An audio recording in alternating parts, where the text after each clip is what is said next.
Panchayat অফিসকে party অফিসে পরিণত করেছে তৃণমূল বিজেপি। জবাব চাই, জবাব পঞ্চায়েত অফিসকে পার্টি অফিসে পরিণত করেছে তৃণমূল বিজেপি। জবাব চাই, জবাব দাও। ইনকলাব, ইনকলাব, ইনকলাব জিন্দাবাদ। রামনগরে কাদুয়া পঞ্চায়েতে কাদুয়া অঞ্চল সমন্বয় কমিটির পক্ষ থেকে একাধিক দাবি নিয়ে মিছিল ও ডেপুটেশন দেওয়া হলো। পূর্ব মেদিনীপুর জেলার রামনগর বিধানসভার রামনগর 2 ব্লকের কাদুয়া 4 নম্বর গ্রাম পঞ্চায়েতে ভারতের কমিউনিস্ট পার্টি মার্ক্সবাদী কাদুয়া অঞ্চল সমন্বয় কমিটির পক্ষ থেকে একাধিক দাবি নিয়ে ডেপুটেশন দেওয়া হলো।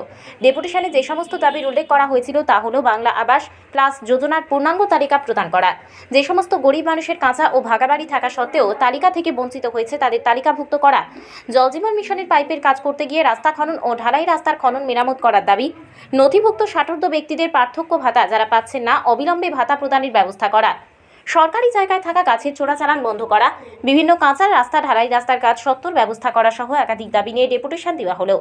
এই ডেপুটেশনে উপস্থিত ছিলেন কাদুয়া অঞ্চল সমন্বয় কমিটি সিপিআইএম এর যুগ্ম কনভেনর অখিল দাস ও অমিত দাস অধিকারী সহ সিপিআইএম সমর্থিত প্রায় 50 জন সমর্থক। ডেপুটেশন দেওয়ার পূর্বে মাইতিহাট থেকে মিছিল করে গ্রাম পঞ্চায়েতের সামনে পৌঁছে মাইকিং এর সাহায্যে বিভিন্ন দাবিগুলো তুলে ধরা হয়। উপস্থিত হয়ে কাদুয়া অঞ্চল সমন্বয় কমিটি সিপিআইএম এর কনভেনর অখিল দাস সংবাদ মাধ্যমের মুখোমুখি হয়ে বলেন, আমরা মূলত 14 দফা দাবিতে ডেপুটেশন দিয়েছি, যার মধ্যে উল্লেখযোগ্য আবাস যোজনা প্লাসের যিনি হকদার অবিলম্বে তাকে নথিভুক্ত করতে হবে। কাদুয়া 4 নম্বর গ্রাম পঞ্চায়েতের প্রধান মাননীয় জ্যোতিকান্ত দাস মহাশয় আমাদের ডেপুটেশন গ্রহণ করেছেন। আমরা মূলত 14 দফা দাবির ভিত্তিতে আমরা ডেপুটেশনটা দিয়েছি। তার মধ্যে যে উল্লেখযোগ্য যারা এখনও ইন্দিরা প্লাস আবাস যোজনায় নাম নথিভুক্ত করাতে পারেননি অথচ প্রাপকের হকদার, তাদেরকে অবিলম্বে নথিভুক্ত করাতে হবে নামটা। এটা হচ্ছে মূল দাবি আমাদের।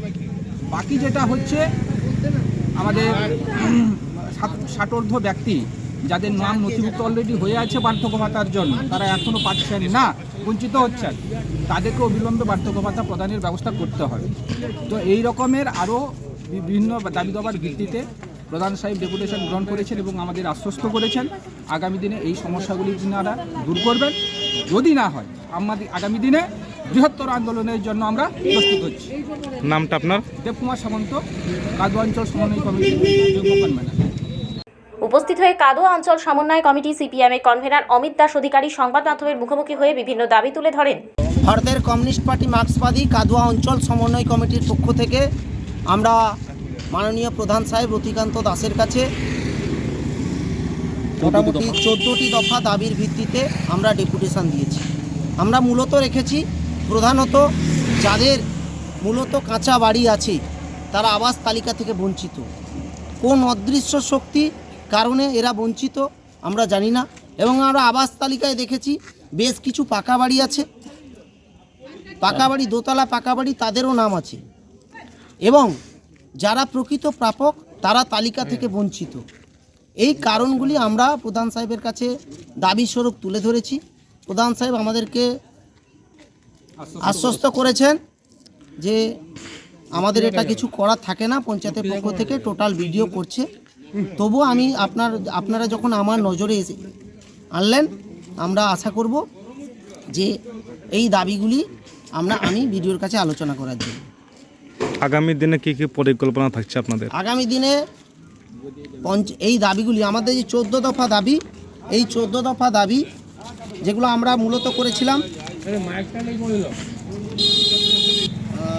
যেসব গরিব মানুষ কাঁচা ভাঙা বাড়ি আছে তাদের প্রাপক তালিকা থেকে বঞ্চিত হয়েছে, তাদের তালিকায় নিযুক্ত করতে হবে। জল জীবন মিশন পাইপের লাইনে কাজ করতে গিয়ে রাস্তা খনন হয়েছে, সেই রাস্তাগুলি পুনরায় মেরামত করতে হবে। এবং ষাটোর্ধ্ব ব্যক্তি যাদের বার্ধক্য ভাতায় তালিকায় আছেন, লিস্টে আছেন কিন্তু তালিকায় পাইনি, আমাদের পার্টির পক্ষ থেকে, আমার পক্ষ থেকে আমরা আবেদন করব সারা রামনগর 2 নম্বর ব্লক সহ কাদুয়া পঞ্চায়েতে যাদের লিস্ট আছে, আমরা প্রধান সাহেবকে বলেছি ওই লিস্টটা আমাদেরকে দিতে। আমরা পুনরায় ডেপুটেশন আকারে আমরা ভিডিওর কাছে যাব, এবং এটা যদি না পাই তাহলে আমরা বৃহত্তর আন্দোলন কর্মসূচি নেওয়ার জন্য সংগ্রাম করব। কাদুয়া অঞ্চলে সরকারি জায়গায় থাকা গাছ, আমার কাদুয়া অঞ্চলে একটা জ্বলন্ত সমস্যা হচ্ছে, সরকারি অফিসে যেসব গাছগুলি আছে, সরকারি জায়গায় যেসব খাস জায়গায় গাছ আছে, ওই গাছগুলি কেটে বিক্রি করে দিচ্ছে। তারা কিভাবে বিক্রি করছে সেই চোরা চালানদেরকে ধরতে হবে এবং পঞ্চায়েতকে অবিলম্বে ব্যবস্থা নিতে হবে। এবং সমস্ত গ্রাম সভায় ছোট ছোট রাস্তাগুলি কিছু পাবলিক অ্যাকোয়ার করে রেখেছে, ওই রাস্তাগুলি অবিলম্বে মুক্ত করতে হবে, মানুষের চলাচলের সুবিধা করতে হবে। এবং যেসব জায়গায় আমাদের ঢালাই রাস্তা হয়নি, সার্বিক কাদুয়া পঞ্চায়েত, আমরা ভারতের কমিউনিস্ট পার্টি মার্ক্সবাদী কাদুয়া অঞ্চল পক্ষ থেকে বলছি, ওসব জায়গায় ওই কাদা রাস্তায়, কর্দমাক্ত রাস্তায় যেসব মানুষের যাতায়াতের অযোগ্য, ওই রাস্তাগুলি পুনরায় তৈরি করতে হবে বা নতুনভাবে তৈরি করতে হবে। আমরা 24/10/2024 তারিখে ডেপুটেশন দিয়েছিলাম। এখানে একটি সন্ধ্যার পর একটি মদের ভাটি চলে এবং অন্যান্য কাজকর্ম চলে, যেটা মানে দলীয় পার্টি অফিসে পরিণত হয় কাদুয়া পঞ্চায়েত। তাই আমরা আবেদন করেছি প্রধান কাছে এবং প্রধান সুনির্দিষ্টভাবে আমাদের কাছে ক্ষমা প্রকাশ করেছেন যে আগামী দিন ওই কাজগুলি হবে না এবং সন্ধ্যা অফিস টাইম ব্যতীত কাদুয়া পঞ্চায়েত অফিস খোলা যাবে না, সরকার যদি অফিসের কোনো কাজ না থাকে। এবং আমরা আরও কিছু জানিয়েছি যে এই আমার কাদুয়া অঞ্চলে ভৌগোলিক পরিবেশ নষ্ট হচ্ছে, যেসব অবৈধ বালি খাদান অবিলম্বে বন্ধ করতে হবে।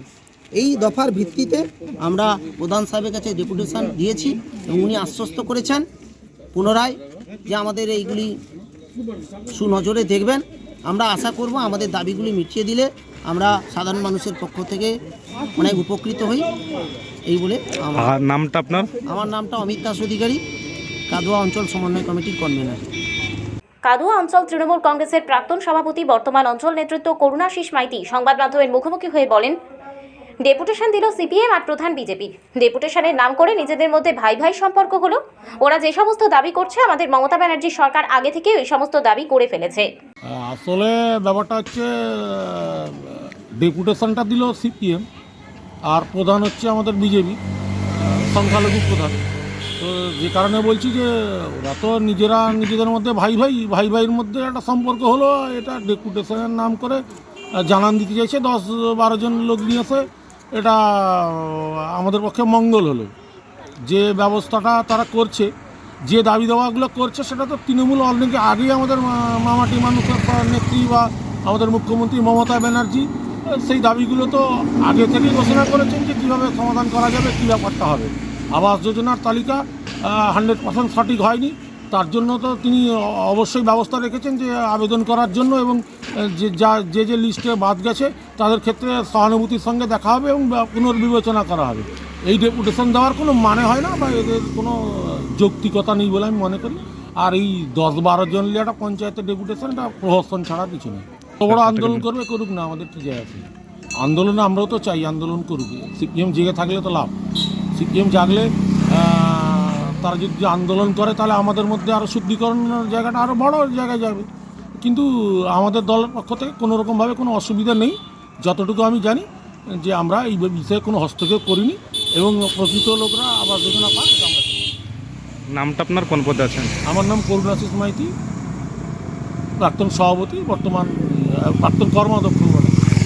আর বর্তমানে আমি একটা সোসাইটির সেক্রেটারি এবং অঞ্চল তৃণমূল কংগ্রেসের একজন নেতৃত্ব।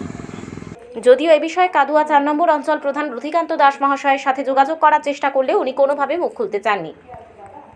রামনগর থেকে নিজস্ব প্রতিনিধির রিপোর্ট, ডিএন আপডেট।